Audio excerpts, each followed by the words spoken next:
les gens qui promeuvent une assemblée constituante ne devraient pas se prononcer sur le contenu. Sauf si, évidemment, ils ont peut-être quelques petites arrière-pensées sur la façon dont il faudrait orienter. Mais voilà. Hein. Imaginons qu'une assemblée constituante se mette en place et qu'on réaffirme un régime semi-monarchique comme la Ve République. Ah, je pense qu'il y en a quelques-uns qui y seraient un petit peu marrants. Donc, avec une constitution réalisée en amont, bah, vous proposez quelque chose qui est ratifié par le peuple, mais au moins vous n'avez pas ce risque-là. Euh, et puis, plus sérieusement, être à l'initiative est important. Aujourd'hui, euh, nous allons vers la barbarie. On le voit bien, enfin, c'est de plus en plus, et on va le voir dans les vendredis consacrés à la chronique des barbaries, que la barbarie, elle croît et elle va continuer de croître et d'être de plus en plus grave. Il faut être à l'initiative. Il faut être proposé une voie. Il faut proposer. Est-ce que vous croyez qu'une assemblée de 500 personnes va avoir une vision de se dire ce qu'il faut faire, que ça soit réaliste et que ça soit faisable? Non. Il faut être à l'initiative, il faut proposer quelque chose de concret, quelque chose à laquelle les gens puissent adhérer. Il faut tracer une voie. Et ça, en politique, la politique, ça se construit par la tête, ça se construit par une vision, ça se construit par une idée. Vous n'allez pas dire simplement par des trucs structurels, bah, une assemblée constituante, c'est jamais quelque chose de structurel. C'est pas, pas une vision, ça vous donne pas une vision, ça vous donne pas une perspective, ça vous donne pas un espoir. C'est juste, on va se mettre tous ensemble et on va essayer de résoudre les problèmes. Ça marche pas toujours comme ça. Faut déjà avoir une idée de où on veut aller. Et ça, c'est pas forcément quelque chose qui est partagé par tout le monde. Tout le monde n'a pas une vision, tout le monde n'est pas philosophe, tout le monde n'est pas un grand homme politique. Hein. Tout le monde s'appelle pas De Gaulle, Napoléon ou, ou Jean-Jacques Rousseau. Donc, et là, il est urgent dans la période actuelle, vraiment, d'être sérieux et d'arrêter de jouer et de se faire plaisir. Moi, je me fais pas plaisir. Je pense que vous le voyez bien. Je suis pas là pour me faire plaisir du tout. Ça me fait pas du tout plaisir. Mais j'ai une mission. Je me suis fixé une mission parce que je crois qu'il faut le faire. Parce que j'ai des enfants, j'ai des petits-enfants. C'est pour eux que je le fais. C'est pour moi, mais c'est pour eux aussi.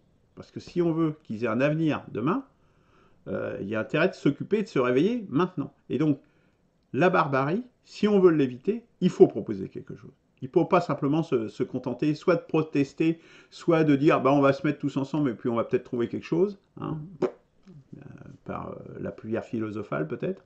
Non, il faut avoir une perspective et dire voilà, je pense que pour sortir, pour donner une autre orientation à la civilisation, peut-être créer une autre civilisation, une nouvelle civilisation quelque part, parce que la nôtre est à bout de souffle, eh bien, il faut donner une vision et proposer une perspective.